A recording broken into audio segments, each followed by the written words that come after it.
I'm KGW News Channel 8 meteorologist Nick Allard for FM News 101. Already on the way back down here in Portland, 44 degrees now. It's 46 in Beaverton, 46 also in Salem. I'm Jim Ferretti. Check back several times each day. Don't miss a thing. Stay connected with FM News 101 and KXL.com.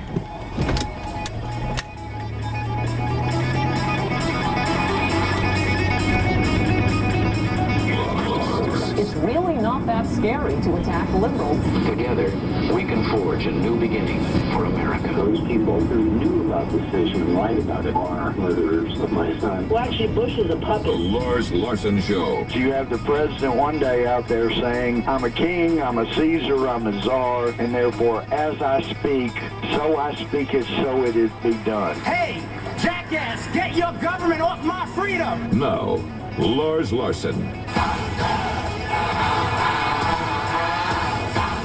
Families and small businesses would therefore be able to enjoy some peace of mind heading into Christmas and heading into the new year. And it would give us more time than next year to work together on a comprehensive plan to bring down our deficits, to streamline our tax system, to do it in a balanced way, including asking the wealthiest Americans to pay a little more so that we can still invest in things like education and training and science and research. Well, there's the President of the United States who hit the campaign trail hard. Is there anything this guy knows how to do better than campaigning? Welcome to the Lars Larson Show. You know what I'm talking about. This guy was campaigning to be president when he ran for the U.S. Senate. Then after he became a senator for all of 2 years, he was campaigning to be president the whole time he was in the U.S. Senate. And then, of course, he campaigned to be president. And after he got to be president for the first 4 years, he spent the first 4 years campaigning some more. And now guess what he's campaigning for? Higher taxes. That's right. What he's suggesting is that right now, if only everybody would agree with Barack Obama, why the Senate and the House could get together, they could sing hallelujah, and they could pass some higher taxes on rich people.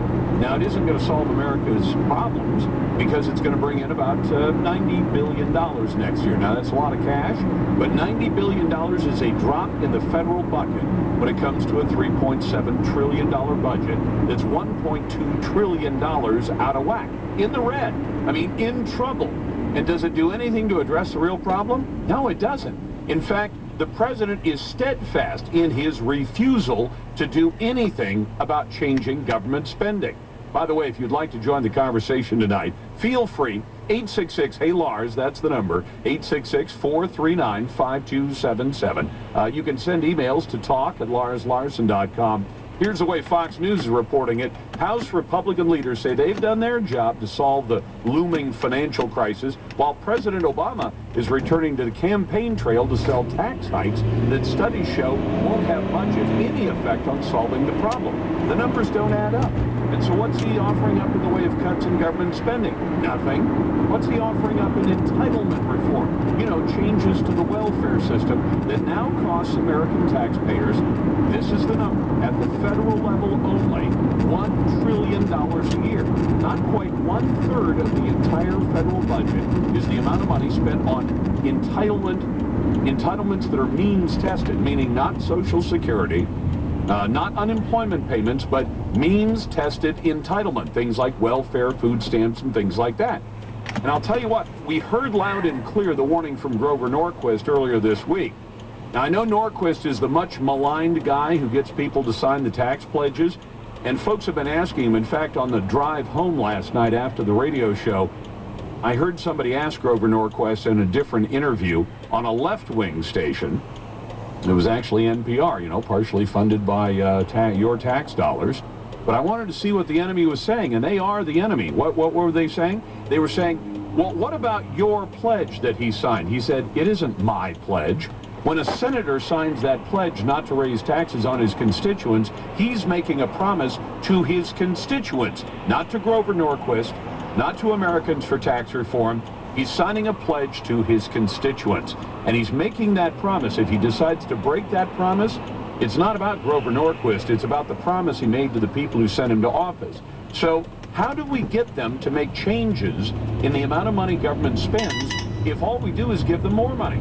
And that's exactly what the president wants to see. He says, oh, all you got to do is give me more money. Then I promise sometime next year, we'll get around to figuring out how we're going to cut those taxes or cut those entitlements and cut the welfare payments we're making right now. Right now, as we speak, Congress can pass a law that would prevent a tax hike on the first $250,000 of everybody's income. Everybody.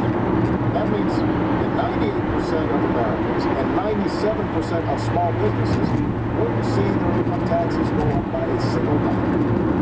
Even the wealthiest Americans would still get a tax cut on the first $250,000 of their income. So it's not like folks who make more than $250 aren't getting a tax break too. They're getting a tax break on the first $250 just like everybody else. No, I don't think so, because what the president is trying to say is that somehow if the first $250, you get to keep the Bush tax cuts, but above that you're going to see increases. The fact is that the president isn't promising that. Congress isn't proposing that.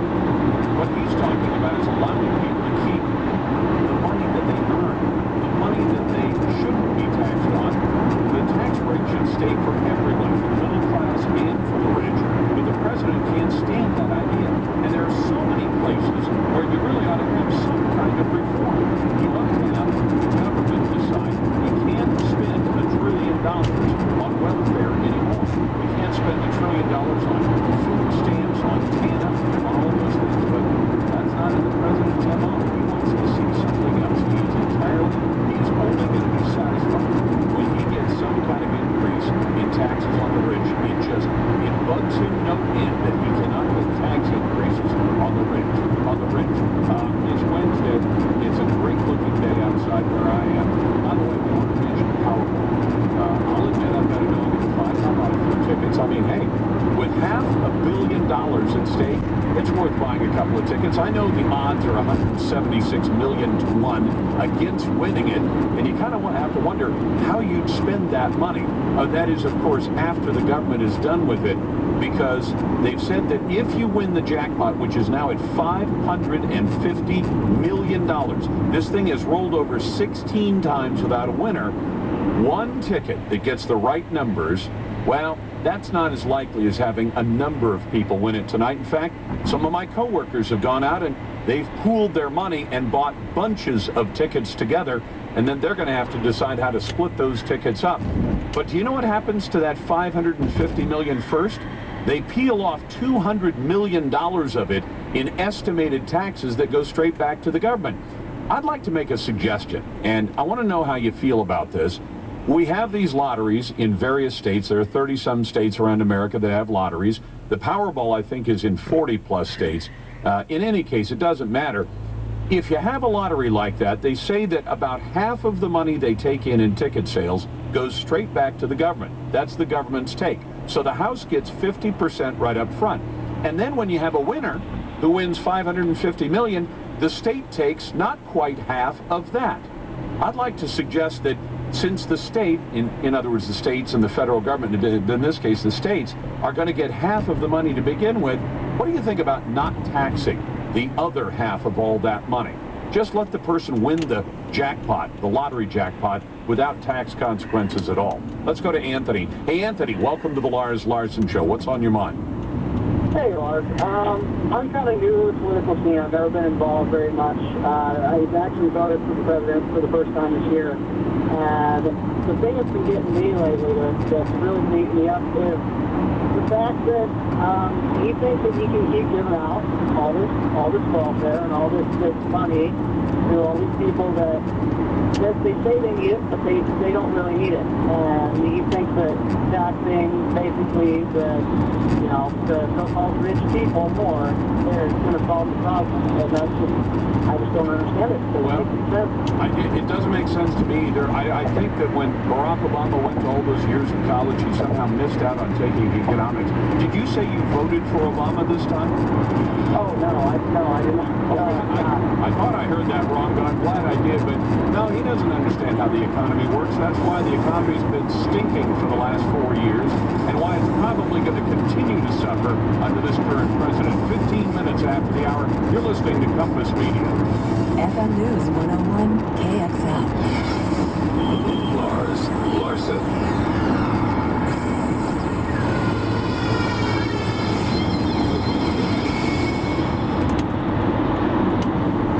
watch the stock market, you pay close attention to economic policy from Washington, you know what the Fed is doing, and you have one eye on the Eurozone, you have a pretty good idea where things are going. You're no fool. You know all about diversification, which is why you'll be interested to learn about Investment Diamonds. It's both a brilliant idea and an established company serving an exclusive clientele of well-heeled investors. Investment Diamonds offers unique, exquisite, and very, very rare investment quality natural fancy colored diamonds. Natural fancy colored diamonds have demonstrated solid growth over many decades and takes the idea of true diversification to its logical conclusion. Investment Diamonds offers you proven, profitable, and portable wealth preservation and can deliver your precious stones via discreet courier. Learn what you need to know. Call for your free diamond investment guide and DVD today at 800-529-1650. That's 800-529-1650. 800-529-1650. Attention homeowners, if your home has lost value and you now owe more than your home is worth, please listen carefully to this very important message. If you purchased a home or refinanced your loan before June of 2009, Quicken Loans may now be able to help you refinance at today's incredibly low interest rates, even if you owe more than your home is worth. This is Jay Farner, president of Quicken Loans, and I want to let you know that on September 14th of this year, the government announced changes that may allow you to refinance even if your home has lost value. So if your current mortgage is higher than 3.99%, please call Quicken Loans today at 800-QUICKEN. Even if you owe more than your home is worth, you may now be able to refinance at today's incredibly low rates.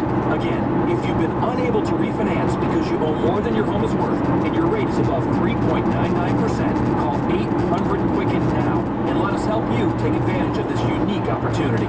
Important terms and conditions apply. Call us for cost information. Equal housing lender license in all 50 states. MLS number 3030. I need to archive emails to comply with business regulations. Do you have an IT guy to help search through thousands of PSD files? No. Got time to install a complicated product or create detailed reports? No. You okay paying storage fees to save duplicate emails and images? No. Offshore automated phone tree support okay? No. Then yes, we can help. The Barracuda Message Archiver lets you store and find emails fast to avoid compliance and litigation penalties. Easy setup and single instance storage will save you time and money. And if you need help, you'll talk to a live human. Try the Barracuda Message Archive for free. Go to barracuda.com/yes. This week, my Target shopping list is full of awesome Beats headphones. And I'm also saving on the 60-inch Sharp TV.